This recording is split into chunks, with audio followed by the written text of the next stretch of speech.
I've been more or less an asshole all my life, yet I get gifts and money and prayers daily. You've been a goody two-shoes. How's your program worked out? It hasn't. You're still dirt poor. You've been good to everybody in your life. You give them presents, you write them birthday cards and all the shit, right? How has it gotten you? I get share certificates in companies, I don't know where they are. I get $50, $100 bills, and I treat them like dog shit. And the worse I am, the more gifts I get. Again, how's your program working out? Most of the gestures of friendship that you do, nobody gives a shit about, because most of you are pleasers. I'm the antithesis of a pleaser. Henry Ford, the first a pleaser, no. Elon Musk, no.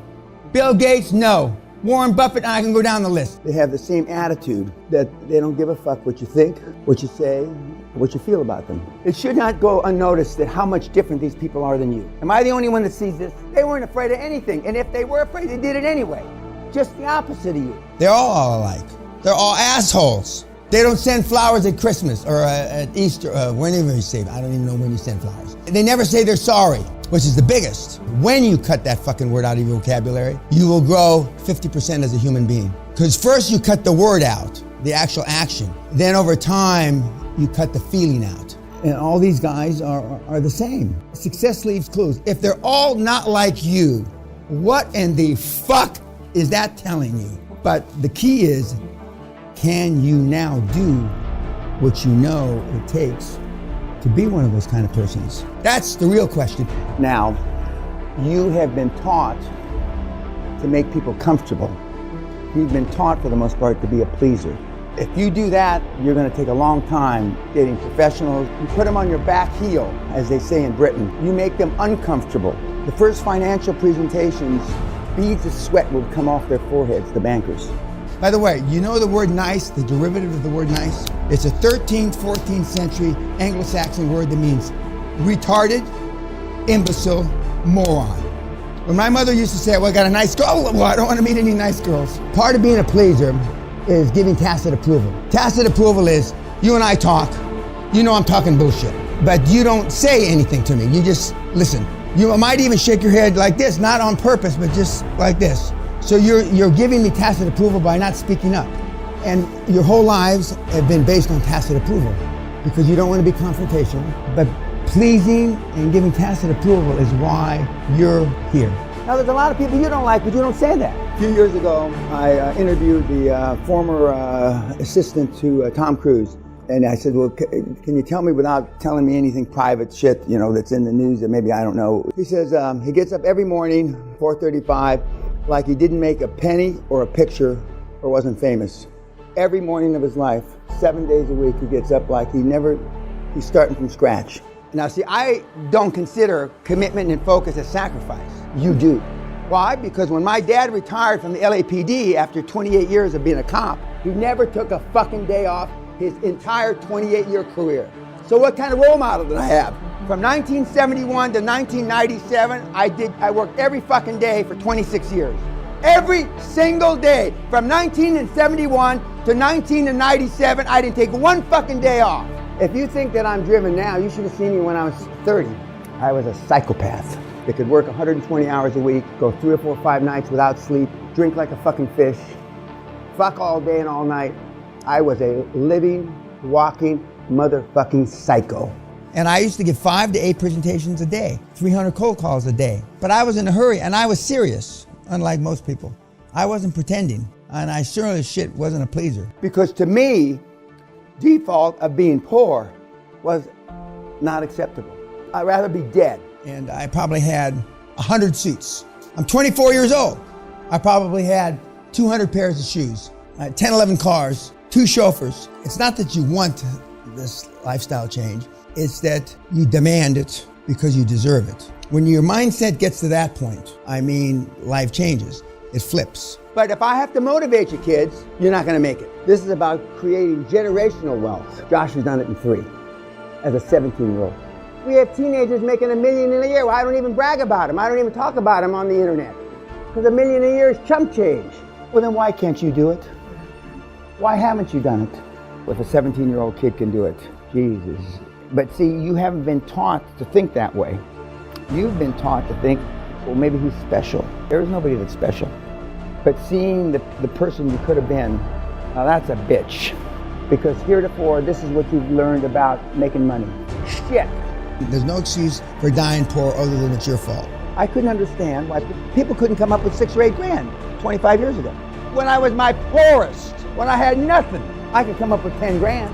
I mean, when I had nothing, I could come up with 10 grand. Like I took a shit. I don't know anybody that can't come up with 20, 25 grand. I don't know physically, other than seminar attendees, I don't know anybody that I've talked to in the last 25 fucking years that can't come up with $25,000. I may have bumped into him on an airport or some shit, or stood next to him in a fucking elevator, and the people that I know that couldn't come would be embarrassed to say they couldn't come up with 25 grand. Do you realize how low on the fucking motherfucking food chain you are?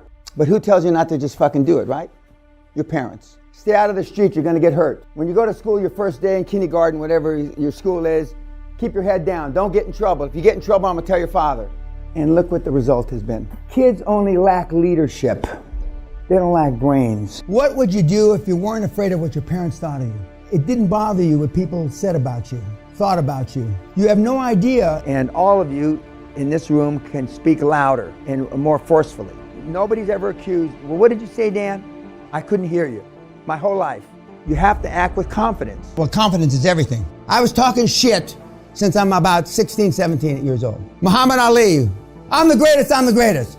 Hadn't beat anybody up yet. They all talk shit. They don't talk shit publicly because they're worried about their legacy. I don't give a fuck about my legacy. Part of my legacy is that I talk shit. Everybody on the planet doubts. The difference is the high performance people don't share their doubts. When you come home and how was it at the office? What did you do? You know, everything's great.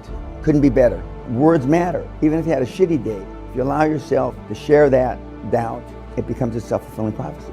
But that's how you've lived all your fucking life. You think it's funny.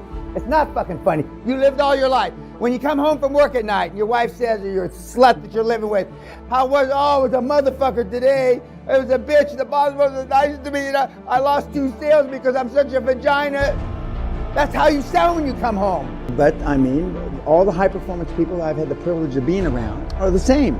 Give compliments when richly deserved. Too often they say, good job. Well, fuck, what the fuck's that mean? We don't want good jobs, we want extraordinary performance from everybody. And it starts with you. And what QLA is, the definition of a high performance person, is to always do what he says and always say what you do, and to be all you can be every single day. L, M, and N are the 3 most important parts of the report. What did you do to scare yourself? How many cold calls did you make? And what did you learn this week? You haven't asked me yet, but the most successful people in the program have standing desks with treadmills underneath. So they're walking all day long. 4 kilometers an hour seems to be the perfect speed. He gets up in the middle of the night, same as I do. 2:30, 3 o'clock in the morning to work for a couple hours, then goes back to sleep. Success leaves clues. The next thing he does, he already lived on the 54th floor, one of the big buildings in Manhattan. Now he's on the 79th floor. And the view from the 79th floor is a lot fucking different than the 54th floor. He used to drive an expensive, the most expensive Porsche. So there's no plan B. They're spending more than they're making. There's no alternative. They either succeed or they go bankrupt. And the most successful people, that's what they do. Now everybody's got a motherfucking opinion. Do you really think anybody cares about your opinion? No. But you give them tacit approval because you listen to them. Steve Jobs used to say no 1,000 times. I say no, K-N-O-W, when to say no. And when you're at this stage of your career, always say no. If you never said yes in your life, you're better off. Life is where you are now. And how's this fucking program worked out for you, old timer? Not worth a shit. Because you're used to failing. You don't expect to succeed. If you don't think you're going to change the world, guess what? You're not going to change the world. Enthusiasm and focus, that's all you really need. Enthusiasm and laser beam focus, nothing else. And then, it becomes a self-fulfilling prophecy. I'm hard on everything because I have high fucking standards. Whoever put us here to be all we can be, not a fraction thereof.